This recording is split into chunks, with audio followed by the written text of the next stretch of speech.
لِيُمَحِّصَ اللَّهُ الَّذِينَ آمَنُوا وَيَمْحَقُ الْكَافِرِينَ، تاکہ خالص کرے اللہ ایمان والوں کو اور مٹا دے کافروں کو۔ اس آیت کے ضمن میں سعید بن جبیر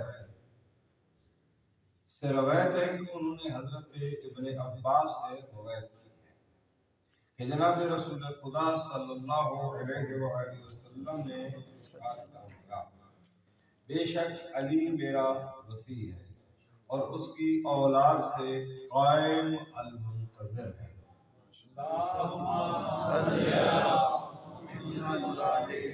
یہ المنتظر بھی پڑھا جا سکتا ہے، المنتظر بھی پڑھا جا سکتا ہے۔ المنتظر پڑھیں گے تو وہ اس انتظار میں ہے کہ میرا ظہور کب ہو، اور المنتظر پڑھا جائے گا تو ہم اس انتظار میں ہے کہ ان کا ظہور کب ہو۔ ٹھیک ہے جناب، دونوں لفظ پڑھنے میں کوئی حرج نہیں ہے، لیکن المنتظر پڑھنا سب سے بہتر ہے۔ ان کے ذریعے سے زمین عدل و انصاف سے بھر جائے گی جس طرح ظلم و جور سے بھری ہوئی ہوگی۔ پھر آقا فرماتے ہیں کہ مجھے اس ذات کی قسم کہ جس نے مجھے حق کے ساتھ بشیر و نذیر بنا کر بھیجا، یقیناً وہ لوگ جو ان کی امامت کے قول و قرار کے پکے ہوں گے، یعنی ان کی امامت کا پکا اقرار کرتے ہوں گے اور اس پر ثابت قدم رہیں گے، وہ مجھے پیغمبر فرما رہے ہیں، وہ مجھے کبریت احمر سے بھی زیادہ عزیز ہیں، یعنی سونے سے بھی زیادہ، سرخ سونے سے بھی زیادہ عزیز ہیں، جو زمانہ غیبت میں حضرت کے وجود کا اقرار کریں گے اور اس پر ثابت قدم رہیں گے۔ جابر بن عبداللہ الانصاری کھڑے ہو گئے، عرض کرنے لگے، یا رسول اللہ یہ فرمائیے کہ آقا قائم مہدی علیہ السلام آپ کی اولاد سے ہوں گے تو کیا ان کے لیے غیبت بھی ہے؟ سوال کیا، فرمایا ہاں یا رسول اللہ، رسول اعظم صلی اللہ علیہ وسلم نے فرمایا کہ ہاں، مجھے میرے رب کی قسم ضرور ہوگی اس عرصہ غیبت میں اللہ مومنین کو خالص کرے گا اور کافرین کو مٹا دے گا۔ یہی آیت پیغمبر نے تلاوت فرمائی۔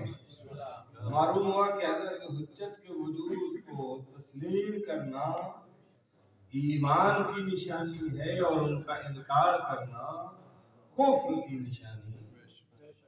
اس لیے کوئی بھی مکتبہ فکر حضرت حجت کے ظہور کا منکر نہیں ہے، کوئی بھی ہو، سب اقرار کرتے ہیں کہ انشاءاللہ ان کا ظہور ہونا ہی ہونا ہے۔ تیسری ہے یا ایھا الذین آمنوا اصبروا وصابروا ورابطوا واتقوا اللہ لعلکم تفلحون، اے ایمان والو صبر کرو اور دوسروں کو صبر کی تلقین کرو، جہاد کے لیے تیار رہو اور خدا سے ڈرو تاکہ کامیاب ہو جاؤ۔ اس میں جو لفظ ہے نا رابطو، اس سے مراد یہ ہے کہ اپنے امام کے ساتھ جڑے رہو، مسلسل جڑے رہو۔ یہ نہیں ہے کہ عارضی ربط ہو اور عارضی ربط کے بعد یہ ربط ٹوٹ جائے۔ ربط اتنا مضبوط ہونا چاہیے کہ لمحہ لمحہ ہم اپنے امام کے ساتھ جڑے رہیں، اور جو جڑا رہے گا وہی کامیاب ہے، وإلا شیطان نے چاروں طرف سے ڈیرے ڈال رکھے ہوتے ہیں، اسی وقت بھی وہ اپنے ساتھ لے جا سکتا ہے۔ صلوات پڑھ لیجیے محمد اللہم صلی علی محمد وآلہ محمد۔ احمد بن اسحاق کا بات ہوئی تھی آپ کی خدمت میں، احمد بن اسحاق کے خط کے جواب میں آقا نے فلسفہ امامت اور صفات امامت کو ذکر کروایا۔ خود امام زمانہ اجل اللہ تعالی فرجہ الشریف نے فلسفہ امامت اور صفات امام کو خود ذکر فرمایا۔ فرماتے ہیں کہ احیا بہم دینہ، اللہ امام کے ذریعے سے دین کو حیات رکھتا ہے، زندہ رکھتا ہے۔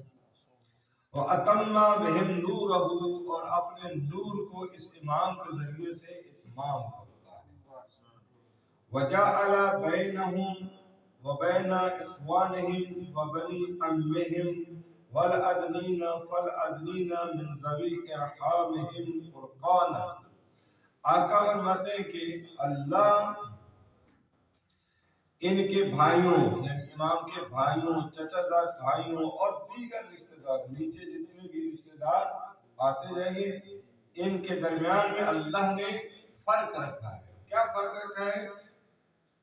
کہ فرقاً بینا، واضح فرق رکھا ہے.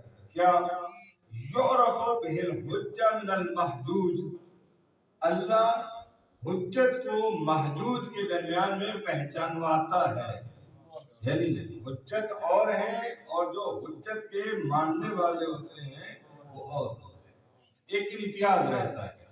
یہ نہیں ہو سکتا کہ سارے کے سارے ہی رشتہ دار حجت بن جائیں. جیسے آج کل ہمارے یہاں ہے الحمدللہ، سید جو بھی کر لے سید بادشاہ ہے، مرشد پاک ہے.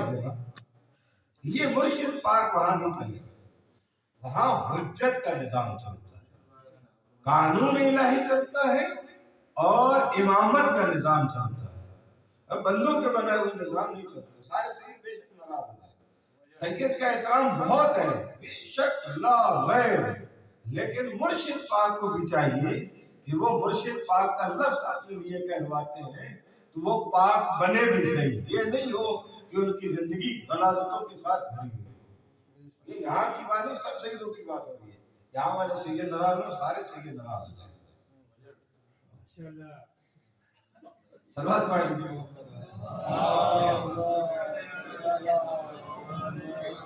آپ کو چھوٹ نہیں مل جاتی کہ سید ہیں تو جو مرضی ہے جو جی میں کر لیں.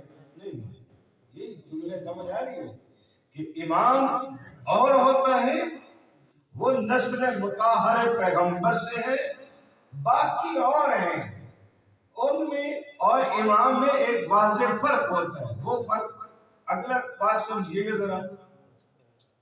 والامام من الماموم، امام اور معموم کے درمیان واضح فرق ہوتا ہے. کون سا فرق ہوتا ہے؟ بِأَنَّ أَصَمَهُمْ مِنَ الذُّنُوبِ، امام کے پاس سے کبھی بھی گناہوں کا گزر نہیں ہوتا. جس کے پاس سے گناہوں کا گزر ہوتا ہے اور معصوم اور پاک کے لفظ نہ کہا جائے، اس لیے کہ یہ خاصہ ہے امام کا. غیر معصوم کا یہ خاصہ نہیں ہے. ہاں بات سمجھ آ رہی ہے؟ چلو شکر ہے. آ رہی ہے. وَبَرَّهُمْ مِنَ الذُّنُوبِ، اور وہ منزہ و مبرہ ہوتے ہیں عیوب سے، ہر قسم کے عیب ان سے دور ہوتے ہیں. کسی قسم کا بھی عیب امام معصوم کے قریب تو دور کی بات ہے، قریب سے گزر بھی نہیں سکتا. لہذا امام معصوم کو معصوم رکھا گیا ہے اور باقی غیر معصوم ہے. معصوم والی خصوصیات اپنے لیے استعمال کروانا یہ شرعاً بھی ٹھیک نہیں ہے اور عقلاً بھی ٹھیک نہیں ہے اور عرفاً بھی ٹھیک نہیں ہے. مرشد حقیقی علی ابن ابی طالب ہے، مرشد حقیقی حضرت حجت علیہ السلام ہے. اور مرشد کی خصوصیات میں سے مرشد کا معنی پتہ ہے کیا ہے؟ مرشد کا معنی ہے جو دوسروں کو اللہ، اللہ کے رسول کے اور اللہ کے قانون کی طرف ہدایت دیتا ہے. جو خود ہدایت نہیں پا سکا وہ دوسروں کو کیا ہدایت؟ الفاظ کہتے ہوئے بڑا سوچ سمجھ کے کہنے چاہیے. میرا مرشد علی ہے، میرا مرشد 12 ہے، میرے مرشد 14 ہے، بس باقی ہر ایک کی اپنی. آپ تبصرہ نہ کریں، مہربانی آپ ناراض نہ ہوئیے گا، کیونکہ آپ کا تبصرہ میری تقریر کو عنوان بنا دے گا. صلوات پڑھ لیجیے.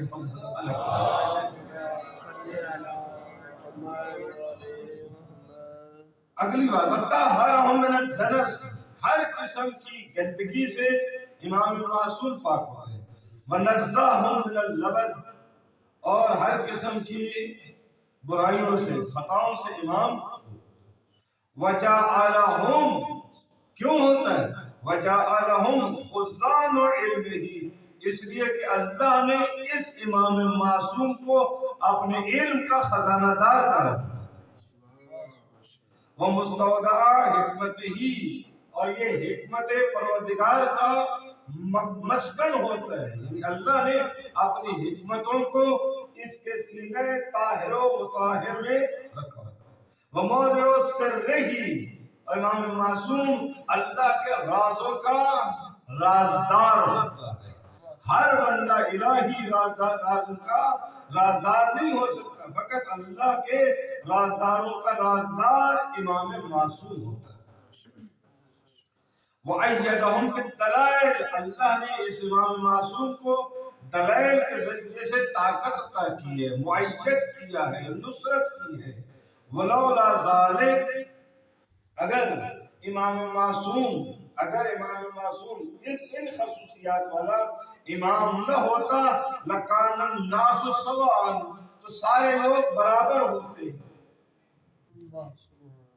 اگر ان خصوصیات والا امام نہ ہوتا تو سب لوگ برابر ہوتے. لَإِدَّعَىٰ أَمْرِ اللَّهِ عَزَّ وَجَلَّ كُلُّ أَحَدٍ، تو پھر ہر ایک دعویٰ کر سکتا تھا کہ میں ہوں. ان خصوصیات کو دیکھا جائے، جس کے اندر یہ خصوصیات ہوں گی وہی امام معصوم، وہی حق کے رہبری رکھتا ہے، وہی حق کے ولایت رکھتا ہے، وہی قانون الہی کا حقیقی امین و پاسدار ہوتا ہے. وَلَمَا عُرِفَ الْحَقُّ مِنَ الْبَاطِلِ، اگر امام معصوم کا وجود نہ ہوتا تو کبھی بھی حق اور باطل پہچانے نہ جاتے.